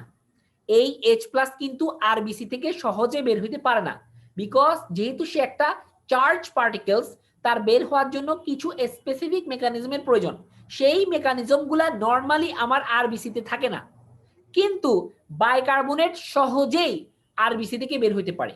There is one of the important protein is called band 3 protein which present on the membrane of RBC, which exchange the bicarbonate in exchange of the chloride. This is called chloride shift mechanism. তো যখনই bicarbonate গুলো বের হয় এবং একটা করে chloride আপনার সেলের মধ্যে প্রবেশ করে, কিন্তু H+ কিন্তু সেল থেকে বের হইতে পারে না। তাহলে আলটিমেটলি কি হচ্ছে? কার্বন ডাইঅক্সাইড বাড়তেছে, কিন্তু ওই তুলনায় কিন্তু H+ আমার বাড়তে পারতেছে না। কারণ কি? দেখেন এই কার্বন ডাইঅক্সাইডের রিঅ্যাকশনটা যদি আরবিসির মতো ঠিক একইভাবে প্লাজমাতে হইতে পারতো, তাহলে প্রচুর পরিমাণ H+ বেড়ে যেত এবং এই যে পিএইচ এর মানটা এত বেশি কমতো যে আপনি পেশেন্টকে কখনোই সার্ভাইভ করাতে পারবেন না। বাট আপনার সৃষ্টিকর্তার এই রহমত যে কিছু পরিমাণ কার্বন ডাইঅক্সাইড আবার আরবিসি ক্রস করে আরবিসির মধ্যে ঢুকে যায় এবং সেখানে গিয়ে রিঅ্যাকশন করে, সেখানে গিয়ে H+ তৈরি করে, কিন্তু ওই H+ কিন্তু আমার সেল থেকে বের হইতে পারে না, সেটা ইন্ট্রাসেলুলারে রয়ে যায়, কিন্তু বাইকার্বনেট কিন্তু ঠিকই বের হইতে পারে। তাহলে কিছু বাইকার্বনেট, কিছু খুবই কম, যদিও এটা খুবই কম বিকজ আরবিসি খুবই ছোট সেল, তার মধ্যে তেমন বেশি কার্বন ডাইঅক্সাইড ঢুকতে পারতেছে না, খুবই কম অ্যামাউন্ট হোক, তবুও হয়তো অল্প পরিমাণ বাইকার্বনেট কিন্তু ঠিকই ব্লাডে আসতে পারে এবং এই বাইকার্বনেট গুলো কিন্তু বাফার সিস্টেমের মাধ্যমে H+ গুলাকে কাউন্টার অ্যাটাক করার ট্রাই করে। বাট সেটা খুবই মিনিমাম হলেও হয়তো, তো বলা হচ্ছে কি খুবই স্মল অ্যামাউন্টের বাইকার্বনেট আমার ব্লাডে আসে। ওকে, আচ্ছা, কিন্তু যেটা বলতেছে যে এত কম পরিমাণ আসে যেটা খুব বেশি আপনার কি এই মানে অ্যাসিডিটিটাকে খুব বেশি কমাইতে পারে না, এই জন্য আমার পিএইচটা প্রায় লো থাকে, মানে প্রায় ওইটা কাছাকাছি থাকে, খুব বেশি কমে না, একটু মনে রাখেন, ঠিক আছে? তাহলে আমার অ্যাকিউট ফেজে কিছুটা হলেও কম্পেনসেশন করে, কে করে? আমার ইন্ট্রাসেলুলার বাফার সিস্টেম করে। ইন্ট্রাসেলুলার বাফার সিস্টেম এই কাজটা করে, খুবই কম পরিমাণ হলেও করে, খুবই মিনিমাম বাট করে, ঠিক আছে? মোস্ট অফ দ্য কে করে, মোস্টটা করে আমার কিডনি। তাহলে আলটিমেটলি কি হচ্ছে 3 থেকে 5 দিন পরে কিডনি যখন সেন্স করা শুরু করে যে আপনার পিএইচ এর মান খুবই কমে গেছে, তখন কিন্তু সে আলটিমেটলি কি করে বাইকার্বনেট রিঅ্যাবজর্পশন বাড়াই দেয়। এখন কিভাবে বাড়ায় সেটা অলরেডি আমি পড়াইছি সেকেন্ড ক্লাসে, সেটা আমি আর কথা বলবো না। সো আলটিমেটলি কি হয় কিডনি বাইকার্বনেটের পরিমাণ বাড়ানো শুরু করে, রিঅ্যাবজর্ব করা শুরু করে। ওকে, আচ্ছা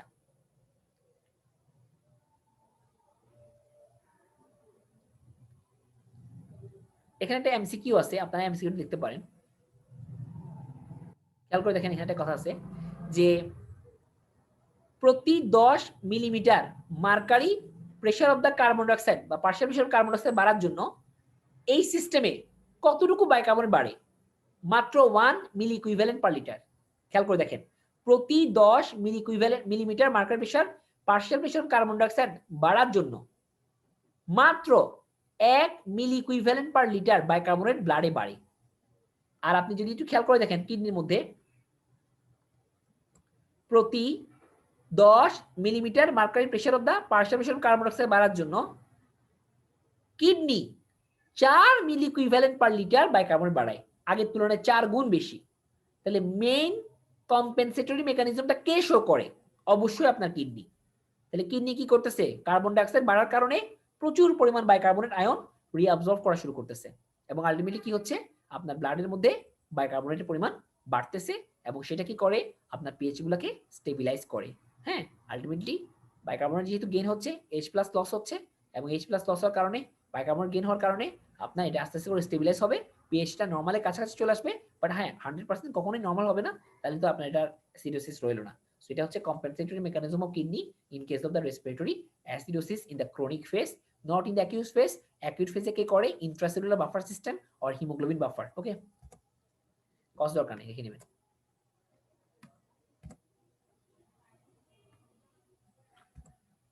নাও রেসপিরেটরি অ্যালকালোসিস, এতক্ষণ যা পড়েছিলেন তার অপোজিটটা হচ্ছে রেসপিরেটরি অ্যালকালোসিস। আগে ছিল হাইপোভেন্টিলেশন, এখন হবে হাইপারভেন্টিলেশন। আপনাকে যদি কোশ্চেন করে what are the cause of respiratory alkalosis, আপনি বলবেন যে hyperventilation is the only one cause of the respiratory alkalosis.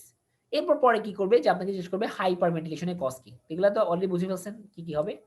তো হাইপারভেন্টিলেশনের কজ অনেক রকম হতে পারে, তার মধ্যে একটা কজ হচ্ছে হাইপোক্সিয়া অথবা অ্যানেস্থেটিক মিক্সচার। ওকে, আচ্ছা হাইপোক্সিয়া মানে হচ্ছে যে কোনো কারণে আপনার টিস্যুতে যদি অক্সিজেন লেভেল কমে যায়, দিস ইজ কল হাইপোক্সিয়া। এটা কখন হয়? কোনো পেশেন্টের যদি পালমোনারি এম্বোলিজম ডেভেলপ করে অথবা কোনো একটা পেশেন্ট যদি হাই অল্টিটিউড চলে যায়, হাই মাউন্টেন ক্লাইম্বিং করে, তখন পরিবেশে কি হয় আমার অক্সিজেনের পরিমাণ কমে যায়। আর বডিতে পরিবেশে যখন অক্সিজেনের পরিমাণ কমে যায় তখন ব্লাডের মধ্যেও কিন্তু অক্সিজেনের পরিমাণ কমে যায়, তখন বডি এটাকে কাউন্টার অ্যাটাক করার জন্য আপনার রেসপিরেশন প্রসেসটাকে অ্যাক্টিভেট করে দেয় এবং আপনার বডিতে হাইপারভেন্টিলেশন ডেভেলপ করে। ওকে, তাহলে আলটিমেটলি হাইপারভেন্টিলেশন হলে কি হবে? বডি থেকে প্রচুর পরিমাণ কার্বন ডাইঅক্সাইড বের হয়ে যাবে, আলটিমেটলি আপনার পিএইচ এর মান কমে যাবে এবং আলটিমেটলি আপনার বডিতে রেসপিরেটরি অ্যালকালোসিস ডেভেলপ করবে এবং কিডনি এটাকে ট্রাই করবে কম্পেনসেট করার জন্য by losing of the bicarbonate ion or gaining of the H+ ion। ঠিক আছে, আচ্ছা আর কি কজ হতে পারে? কিছু কজ বলতেছি অ্যাংজাইটি এবং প্যানিক অ্যাটাক। কোনো পেশেন্ট যখন সিজার হয় অথবা প্যানিক অ্যাটাকে চলে যায় তখন পেশেন্ট অনেক সময় কি করে এক্সেসিভলি হাইপারভেন্টিলেশন করে। একটা কন্ডিশন আছে আমরা বলি যে হিস্টেরিয়া, ওই পেশেন্টের ক্ষেত্রেও পেশেন্ট কি করে প্যানিক করে এবং পেশেন্ট অনেক সময় ইচ্ছাকৃতভাবে হাইপারভেন্টিলেশন করে। ঠিক আছে, এবং সে আলটিমেটলি অজ্ঞান হয়ে পড়ে যায়, এটা একটা কন্ডিশন হিস্টেরিয়া বলি আমরা। ঠিক আছে, false feeds। ওকে, আচ্ছা আর ওভারলোডস অফ দ্য স্যালিসাইলেটস অর আর্লি ফেজে, বিকজ স্যালিসাইলেটস কি করে আমাদের রেসপিরেটরি সেন্টারকে ওভার অ্যাক্টিভ করে দেয়, ফলে রেসপিরেটরি সেন্টার ওভার ফায়ার করে, ফলে হাইপারভেন্টিলেশন ডেভেলপ করে, আলটিমেটলি রেসপিরেটরি অ্যালকালোসিস ডেভেলপ করে। Tumour in the kidney is one of the important cause. Okay, এগুলো হচ্ছে কজ অফ দ্য হাইপারভেন্টিলেশন কেন হয়। ঠিক আছে, আগেটা যা পড়ছিলেন তার অপোজিট করে দিবেন তাই হবে। ঠিক আছে, এর দরকার নেই বোঝানোর।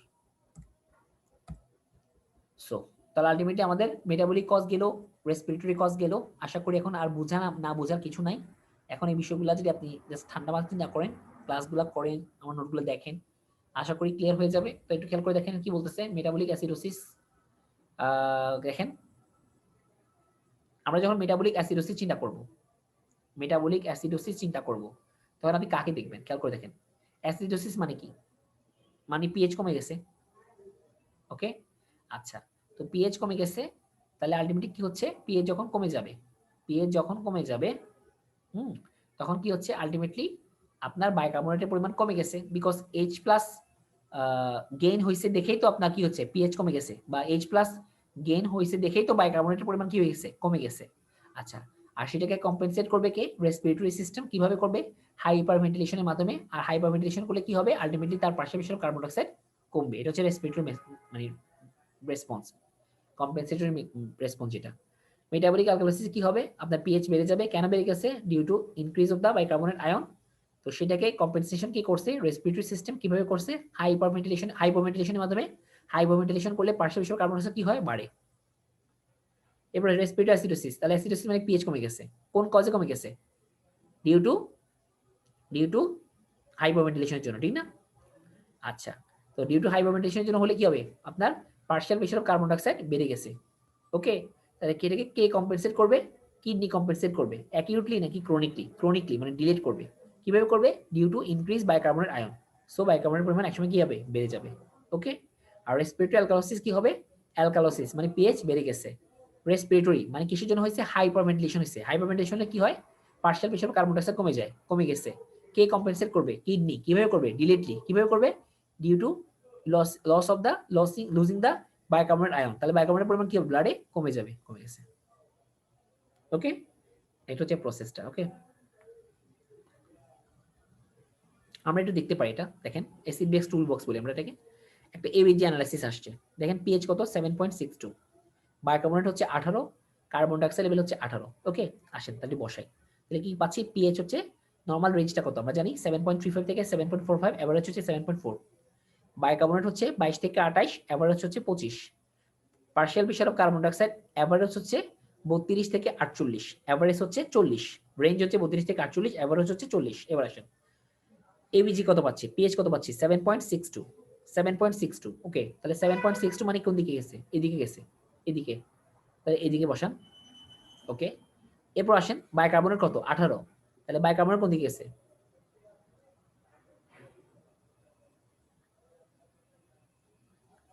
বাইকার্বনেট কোথায় গেছে?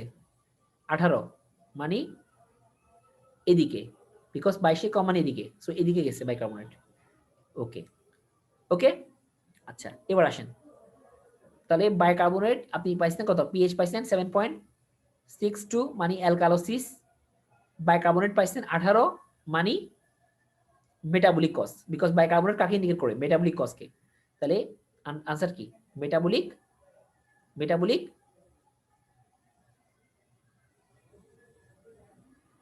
ওকে, মেটাবলিক। আচ্ছা এবার আসেন পার্শিয়াল প্রেশার কার্বন ডাইঅক্সাইড কত? 18। ওকে, তাহলে পার্শিয়াল প্রেশার কার্বন ডাইঅক্সাইড যদি 18 হয়, সেটা কোন দিকে গেছে? এই যে 32 আছে, এদিকে গেছে। তাহলে এটা কি বোঝাচ্ছে? রেসপিরেটরি। ওকে, আচ্ছা এখন এইটাই হচ্ছে, এখান থেকে আপনাকে এটা ক্যালকুলেট করতে হবে এটা কি আসলে, এটা কি মেটাবলিক অ্যালকালোসিস, ওকে, নাকি এটা রেসপিরেটরি অ্যালকালোসিস?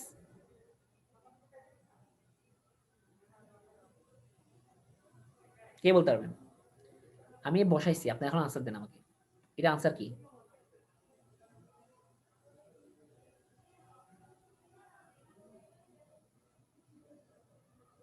কি এটা আনসার কি?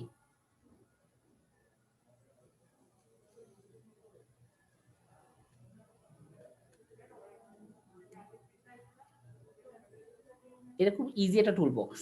আপনারা বুঝতেছেন আসলে টুল বক্সটা কি?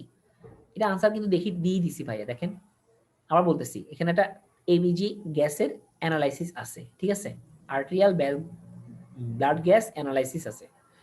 আচ্ছা খেয়াল করে দেখেন, এখানে পাঁচটা পিএইচ এর মান বসেছে কত? 7.62, সেটা কোন দিকে গেছে? এদিকে গেছে না?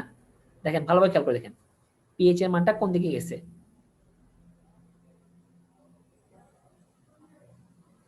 এদিকে গেছে না? So this is the alkalosis, ঠিক না? আচ্ছা এবার খেয়াল করে দেখেন যে বাইকার্বনেটের মান কত? লেস দেন 18, লেস দেন 22 মানে 18, তাহলে এদিকে গেছে। আচ্ছা ওকে, এবার দেখেন পার্শ্ব হিসেবে কার্বন ডাইঅক্সাইড কত? কত কার্বন ডাইঅক্সাইড কত?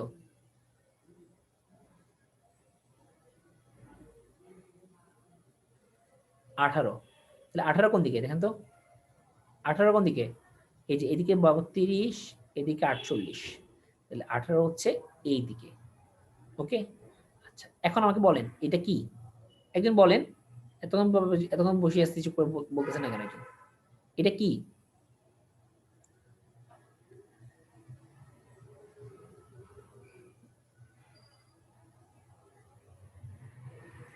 এই টুল বক্সটা দিয়ে সব বের করা যায়, এই একটা টুল বক্স দিয়ে আপনি সব বের করতে পারবেন এমসিকিউ। এটা কি, এটা আনসার বলেন, আনসার দিয়ে দিছি ভাইয়া।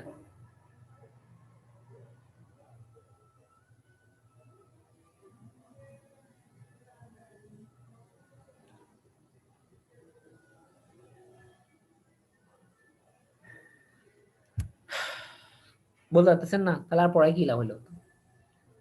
একটু আগে মাত্র বুঝাই দিয়েছিলাম এই কথাটা, এটা কি বুঝালাম এতক্ষণ তাহলে? হুম,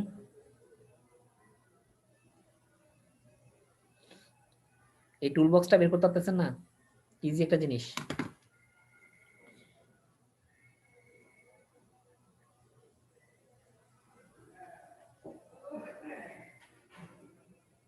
হয় নাই, আফসানা মিম আনি আপু হয় নাই, ফুল শেষ করেন, অর্ধেক কথা বললে হবে না তো, রেসপিরেটরি অ্যালকালোসিস তো সবাই লিখতেছেন, শেষ করেন। আমি এটা কি বুঝাইলাম, আরে আপনারা তাহলে তখন কি বুঝলেন? এটা পড়েন তো একটু, এটা কি রেসপিরেটরি অ্যালকালোসিস, কি বললাম, এটা কি বললাম মনে আছে? যে অ্যালকালোসিস মানে কি, পিএইচ বাড়ছে, বাড়ছে। রেসপিরেটরি কজ, রেসপিরেটরি কজ মানে হচ্ছে হাইপার ভেন্টিলেশন হয়েছে। হাইপার ভেন্টিলেশন হলে কি কমে, কার্বন ডাইঅক্সাইড কমে, মানে পার্শিয়াল প্রেশার কার্বন ডাইঅক্সাইড কমছে। আর partial pressure of carbon dioxide কমলে এটাকে কে কম্পেনসেট করবে, কিডনি। কখন করবে, ডিলেটলি, কিভাবে করবে, বাই লুজিং বাইকার্বনেট আয়ন। তাহলে ব্লাডের মধ্যে বাইকার্বনেট কি হয়েছে, কমছে। ওকে, এবার একটু চিন্তা করেন তো, এটা একটু বুঝতে তখন লাগতেছে আপনাদের, একটা পেশেন্টের পিএইচ এর মান 7.62, তাহলে পিএইচ 7.62 মানে কোন দিকে গেছে, অ্যালকালোসিসের দিকে গেছে। ওকে, এরপর দেখেন তার বাইকার্বনেটের মান কত ভাই, 18, কোন দিকে গেছে, এই যে 22 থেকে 28, এদিকে গেছে। ওকে, এরপর দেখেন তার কার্বন ডাইঅক্সাইডের মান কত, 18, এটা 32 থেকে 48, তাহলে কমলে কোন দিকে গেছে, এদিকে গেছে না? তাহলে দেখেন তো, এই ডান দিকে মানে আমি এই যে এইদিকে দাগ দিলাম, এরকম দাগ কয়টা, দুইটা। আর এরকম দাগ কয়টা, এরকম দাগ কয়টা, দুই, একটা। তাহলে কোন দিকে ভারী পড়ছে, এই দিকে ভারী পড়ছে, আর এদিকে কম ভারী পড়ছে। তাহলে এদিকে কি কে পাইছি, একটা হচ্ছে অ্যালকালোসিস বুঝাচ্ছে, আর একটা পার্শিয়াল প্রেশার কার্বন ডাইঅক্সাইড কাকে বোঝায়, পার্শিয়াল প্রেশার কার্বন ডাইঅক্সাইড কাকে বোঝায়, মেটাবলিক কজ নাকি রেসপিরেটরি কজ, অবশ্যই কার্বন ডাইঅক্সাইড রেসপিরেটরি কজকে বোঝায়। So respiratory cause, so answer কি, রেসপিরেটরি অ্যালকালোসিস। কিন্তু রেসপিরেটরি অ্যালকালোসিস হলে, নরমালি অ্যালকালোসিস হলে বাইকার্বনেট কি থাকে, বেশি না কম, বেশি থাকার কথা, বাট কমে গেছে, কমে গেছে কেন? তাহলে কিডনি ট্রাই টু কম্পেনসেট, এই জন্যই তো কমছে। কিডনি যদি কম্পেনসেট করার ট্রাই না করতো তাহলে কি বাইকার্বনেট কমতো, কমতো না। বাইকার্বনেট তো বেশি থাকার কথা, অ্যালকালোসিসে তো বাইকার্বনেট বেশি কি থাকে, বেশি থাকে, কিন্তু বাইকার্বনেট তো কমে গেছে রে ভাই। তো বাইকার্বনেট যে কমে গেছে, তো এই বাইকার্বনেটটা কমাইছে কে, কিডনি। তাহলে এটা কে রেসপন্স দিচ্ছে, মেটাবলিক রেসপন্স। তাহলে আনসারটা কি এবার, respiratory alkalosis with delayed compensatory response, এটা বলতে কষ্ট করছে, বা মেটাবলিক রেসপন্স বলি আমরা, respiratory alkalosis with metabolic response. যদি আমি বলতাম এই যে বাইকার্বনেটের মানটা হচ্ছে 24, ওকে, বাইকার্বনেটের মানটা যদি হয় 24, তাহলে আমরা কি বলতাম, যে রেসপন্স নাই, রেসপন্সহীন, মানে শুধু রেসপিরেটরি অ্যালকালোসিস, কোনো রেসপন্স নাই, আনকম্পেনসেটেড, কি বলতাম এটাকে, আনকম্পেনসেটেড। বাট বাইকার্বনেটের মান কমছে দেখেই আমি কি বলতেছি, মেটাবলিক একটা রেসপন্স আছে, নাহলে তো আনকম্পেনসেট হইতো না, এখন কম্পেনসেট হওয়ার ট্রাই করতেছে। এবার কম্পেনসেট আবার দুই রকম, ফুললি কম্পেনসেটেড, পার্শিয়াল কম্পেনসেটেড। ওইটা নিয়ে কথা বলার দরকার নেই, ওই পর্যন্ত যাওয়ার কথা পরে কথা আসতেছে, এটা আগে বোঝার ট্রাই করে, এটা কি, এটা হচ্ছে কম্পেনসেটেড, বাট ফুললি পার্শিয়ালি কিনা সেটা দরকার নেই, জাস্ট মনে রাখে মেটাবলিক রেসপন্স। ঠিক আছে, যদি এই মানটা মানে বাইকার্বনেটের মানটা 22 থেকে 24 28 মধ্যে থাকতো, তাহলে আমরা কি বলতাম যে কোনো কম্পেনসেশন নাই। বিকজ কম্পেনসেশন কি করে, কিডনি, কিডনি কিভাবে কম্পেনসেট করে, by decreasing the bicarbonate level. তাহলে বাইকার্বনেট লেভেল যদি 22 থেকে 28 মধ্যে থাকতো তাহলে কি বলতেন, নরমাল লেভেলে আছে, তো নরমাল লেভেলে কি সেটা কম্পেনসেশন হয়েছে, হয়নি।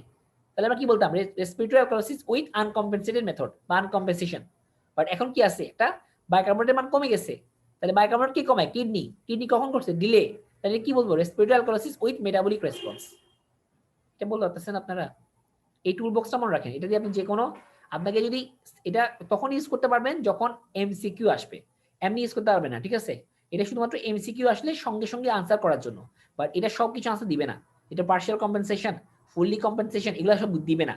না দিলেও সমস্যা নাই, আপনি যদি এই বক্সটার মধ্যে মানগুলা বসান, পিক আপ করেন, তাহলে যেদিকে আপনার মান বেশি যাবে, হ্যাঁ, যেদিকে আপনার মান বেশি যাবে সেটা হচ্ছে আনসার। আর অপোজিট দিকে তো একজন যাবে নাকি, ওই অপোজিট দিকে যে যাবে তাহলে সেটা কম্পেনসেট বোঝাবে।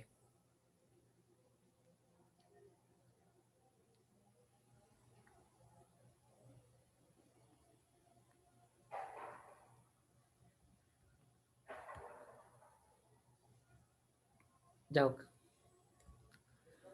সো নাও এগুলো তো কানে কথা। তো আশা করি ক্লিয়ার হয়েছে, যতটুকু ক্লিয়ার হওয়ার কথা। এরপর আপনারা পড়বেন, আপনারা পড়েন না, না পড়ে শুধু ক্লাসগুলো হবে না। একটা ক্লাস করে দুটো ক্লাস করেন না, আর কি বললাম সেগুলো। যাই হোক, ওকে, বিদায় আজকের মতো। ইনশাল্লাহ আমরা নেক্সট দেখে কি শুরু করা যায় কিনা। আমার আমার অ্যানাটমি ক্লাস না হচ্ছে না, ট্রাই করবো ইনশাল্লাহ। বেস্ট অফ লাক, আল্লাহ হাফেজ, ওকে, বাই।